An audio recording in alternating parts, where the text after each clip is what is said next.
Yeah, those are different things we've been working on. It was set up perfectly. It was the pitcher, first of all, and then here comes Addy, who has done really a lot of good work, extra work in regards to making that play happen for us.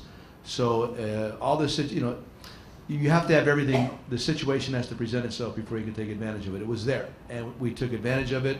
The first bunt wasn't optimal, but the pitcher had a tough time with the play, and then Addy's was perfect. So any way we could score any runs, obviously, especially in this ballpark, they're such a good ball club. I've talked about it before. When you ever have a chance to score, you have to take advantage of that opportunity, and we did today. Other questions? Phil? Yes, sir. Joe, just how do you assess the series now, 1-1, going to your Game 3 starter? Well, tomorrow will be breakfast at Wrigley, by the way. I just want to make sure that you guys understand that it's breakfast at Wrigley. We'll have that tomorrow prior to, I don't even know if the press is actually invited. Are they, Peter? Are they invited to a breakfast at Wrigley? They could observe from a distance. Anyway, getting Jake pitching the next game is kind of a good thought for us, obviously. I mean, he's been pitching. I mean, how can I even say it? It's just that you've all been watching. He's been spectacular. So go home tonight, have a day off tomorrow. We're gonna have some breakfast at Wrigley. Enjoy our optional batting practice, watch some NFL football on the big screen, and then get ready for the next game. I can't be more proud of our guys. Talked about it yesterday. I mean, coming after that, when you win a wild card game like we did, I promise you settle in. And our guys have definitely settled. We didn't win yesterday. We were not overwhelmed by anything. Today we came out, we played, and KB, Chris Bryant, maybe did not get any hits, but how about the defense? Our defense, how about the play by Addison in the hole? They played a wonderful. I mean, if you're a baseball fan and we're not entertained today by that game, there's something wrong. I mean, the game with the Blue Jays and Texas in Toronto, and then this game today, you cannot get more entertaining baseball than that. Commish? When is the last time you squeezed 2 plays in a row? Probably did it. Probably would say in Tampa Bay. Again, everything has to be set up properly for that. It just was. I mean, that happens every so often. I guess a harvest moon, possibly. I don't know, but it's one of those things that you look for, you work towards, but it doesn't always present itself. Factors have to be present. Standing in the back. Yes. Joe, Jorge, we don't talk to him that often because of the language barrier. How has he stayed prepared? And it looks like he's a different player since coming back. The plate discipline's back. What have you seen from him? I just see him totally engaged right now. I think he had been injured. He came back from the injury. We played him a little bit, but I think he likes what he's seeing out there, and I just think you're seeing a more engaged player right now. That's the best way I could describe it. The coaching staff has done a wonderful job with him, including Manny. I know Manny's in his ear all the time. That's Manny Ramirez. So beyond our regular staff, whether it's our hitting coaches, John and Ski, I know that Manny's been there with him a lot, and I could definitely see a difference in the method that he's going about playing the game, and it's beautiful to watch.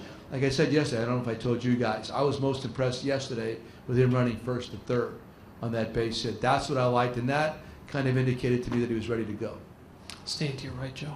Joe, you told me earlier that the fans should worry because the players don't.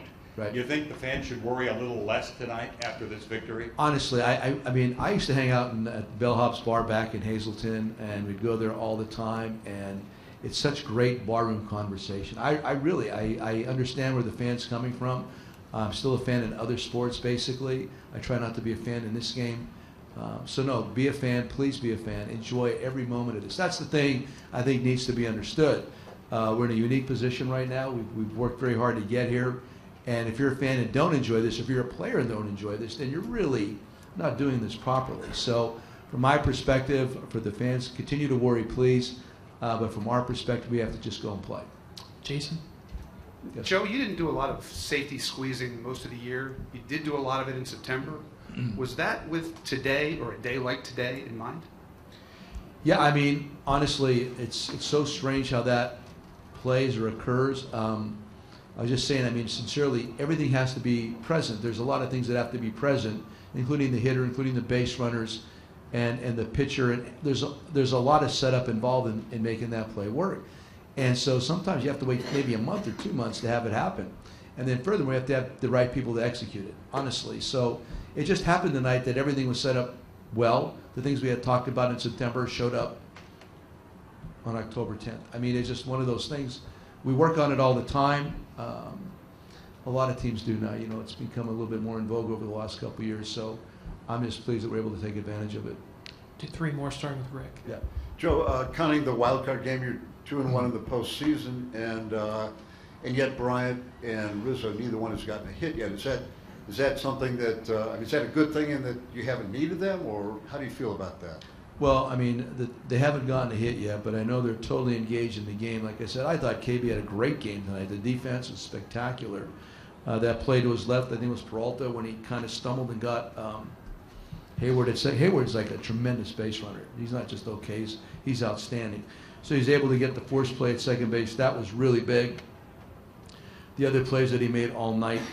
So I know they're going to hit. They're going to hit. The thing is to keep this thing rolling long enough to get them back in a groove a little bit. But I have all the faith in the world in both of those guys. So honestly, I'm not concerned. I'm really not concerned. I'm just pleased that we're playing a good brand of baseball, right? We're playing baseball well, and that's what we've won 2 out of 3. Second row there. Joe, you were talking about the squeeze bunts and how everything had to kind of line up perfectly. All factors involved. Are there factors that we don't see out there? Is there? I mean, is there? I don't want to give it all up. It's you know, it's not proprietary. I mean, you know, if you're like actually, you know, on the opposite. I mean, everybody knows what we, you know. Okay, Green Bay Packers, right?